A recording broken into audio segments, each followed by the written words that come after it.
চলে এসেছি দ্বিতীয় বৃন্দাবনে। যাদের সম্ভব হচ্ছে না উত্তরপ্রদেশের বৃন্দাবনে যাওয়ার, তাদের জন্য খুলে গেছে লালমাটির জেলা বাঁকুড়াতে দ্বিতীয় বৃন্দাবন। একই স্থানে শ্রীকৃষ্ণ, কালী এবং মহাদেবের পূজা হয় এখানে, তাই এই মন্দিরকে ত্রিধারা মিলন মন্দির বলা হয়। এই মন্দিরটি তালডাঙ্গা জেলার পাঁচমুড়ায় অবস্থিত। পাঁচমুড়া কিন্তু এমনিতেই টেরাকোটার জন্য বিখ্যাত। তোমরা যারা দূর থেকে আসবে তাদের জন্য বলে দিই, বাঁকুড়া বাস স্ট্যান্ড থেকে তোমরা এই পাঁচমুড়া আসার বাস পেয়ে যাবে। এটি হচ্ছে রাধাকৃষ্ণের মেন মন্দির। মন্দিরের দরজা খোলা থাকে সকাল 12টা পর্যন্ত, তারপর আবার 4টের সময় মন্দিরের দরজা খোলা হয়। এই যে গোপিনীরা নৃত্য করছে, মাঝখানে রাধাকৃষ্ণের মূর্তি রয়েছে, এটি কিন্তু ঘুরবে সন্ধ্যাবেলায়। চলো এবার সিঁড়ি দিয়ে উপরে ওঠা যাক। সিঁড়ি কিন্তু দুপাশ থেকে রয়েছে। সকালে এতটা রোদের তাপ যে মন্দিরের সিঁড়িগুলো প্রচণ্ড গরম হয়ে যায়, তাই এখানে বস্তা দিয়ে রেখেছে। আমার আসতে লেট হয়ে গেছিলো, তাই জন্য দরজা বন্ধ হয়ে গেছে। আমি ওয়েট করছিলাম বিকেল 4টে পর্যন্ত, যাতে ভগবানের দর্শন করে যেতে পারি।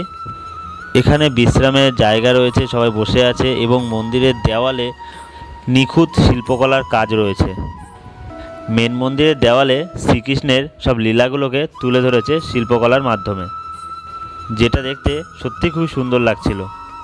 মন্দিরের পিছনের বারান্দায় পার্টিশনটা পুরোটা কাচের দেওয়া রয়েছে, যা দিয়ে তোমরা বাইরের সব দৃশ্য দেখতে পাবে। মন্দিরের উপরের দেওয়ালে রয়েছে নিমাই সন্ন্যাসের পালা, যা শিল্পকলার মাধ্যমে ফুটিয়ে তুলেছে। আমি এখানে এসেছিলাম জুন মাসে, প্রচণ্ডই গরম ছিল। সত্যি বলতে আমার খুবই অসুবিধা হচ্ছিল। আমি তোমাদের সাজেস্ট করব উইন্টারের সময় আসতে।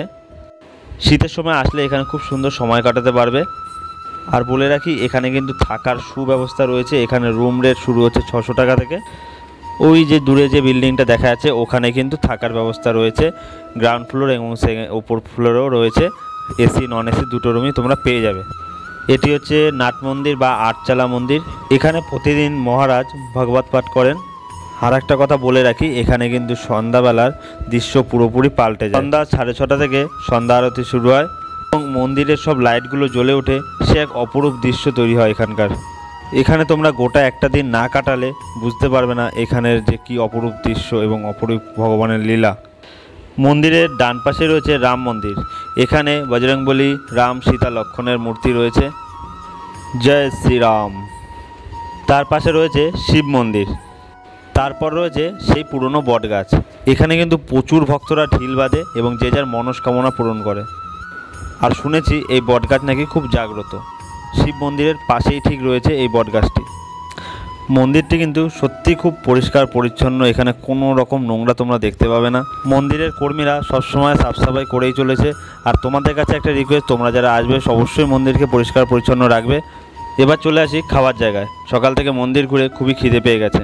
তোমাদেরকেও বলে দিই, এখানে 50 টাকার কুপনের বিনিময়ে দুপুরের ভোগ খাওয়ানো হয়। ভোগের কুপন সকাল 10টা থেকে দুপুর 1টা পর্যন্ত দেওয়া হয়। সত্যি এখানে প্রসাদটা এত সুন্দর হয়, তোমরা না খেলে বুঝতে পারবে না। ওং নমঃ শিবায়। এখানে কিন্তু মহাদেবের বিরাট বড় মূর্তি রয়েছে। আর এই মূর্তি নতুন করা হয়েছে, এটা কিন্তু আগে ছিল না।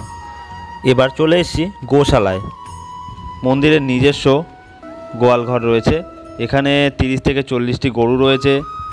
ভগবানের ভোগের পায়েস, ক্ষীর, মিষ্টান্ন সবই নিজেদের গরুর দুধ দিয়েই করা হয়। তোমরা আসলে কিন্তু এই একবার গোশালাটা ঘুরে যাবে। অনেক বড় বড় গরু এখানে দেখতে পাবে তোমরা।